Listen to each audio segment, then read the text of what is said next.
Steve Forbes joins me now here in New York City. You're a New Yorker. What do you think Trump's chances are of winning the state in the election?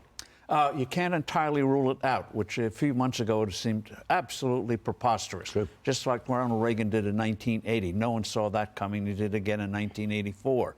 And the thing is, there's going to be voter turnout, not going to be very good on the Democratic side, outside of their hardcore base.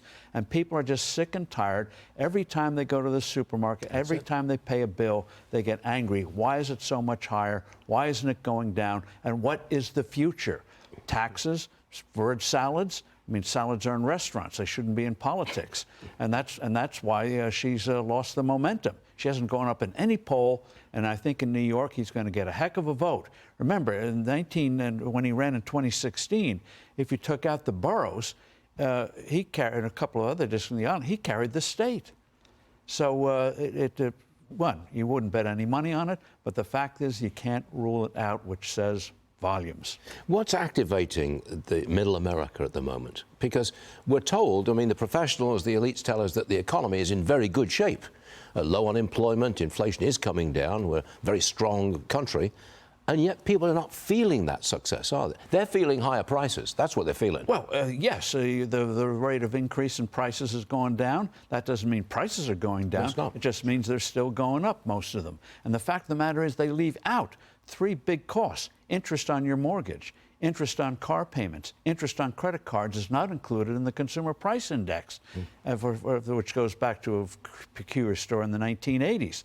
So that's a huge cost of living, but people feel that every single month, every time those bills come in.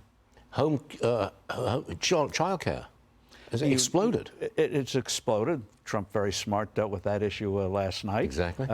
This is parental care. He wants to give a tax break to people who take care of elderly parents. Well, every person who has parents knows what it costs to have that kind of care you need every single day with a parent who was losing their abilities. And so, and this again is a real, I think, going to be an impetus for immigration reform. When Trump gets in, he's the only one who's going to get real immigration reform. And where you bring in legals to do certain things instead of the mishmash we have today. So I think in the next 4 years, this issue is going to be moved at in a way that free markets would. And so he hits everything: tips, Social Security, yes, he does. Home care. That's a grab bag of tax breaks. If the election were held today, do you think Trump wins? Oh, today, yes, no question about it. But as a British Prime Minister said, I think it was Harold Wilson back in the 60s, he said, a week is a lifetime in politics. He did say that, that's right. And I think he won, actually, as I recall. He did. OK, Lauren, your chance. If the election were held today, does Trump win? Right now, I think today, yes, Trump wins. I'm not sure by how much, but I think he wins. I think a sleeper issue in this campaign, yes, it's immigration, and yes, it's the economy, transgender, and the cultural issues. Speaking of middle America, many folks sitting at home saying, this just doesn't make sense. This is a waste of time and energy. My girl is going to go in the girls' room. My boy is going to go in the boys' room, and leave it at that. It's those divisive issues that comes from the party, the Democrats that say they're the party of unity and inclusion, but they're dividing us. OK. Interesting. If the vote were held today, Trump wins, says Steve and Lauren. Oh, we got 8 days to go. Yeah, 8 days to go. Can you Thanks, believe 42 million people already voted? I did.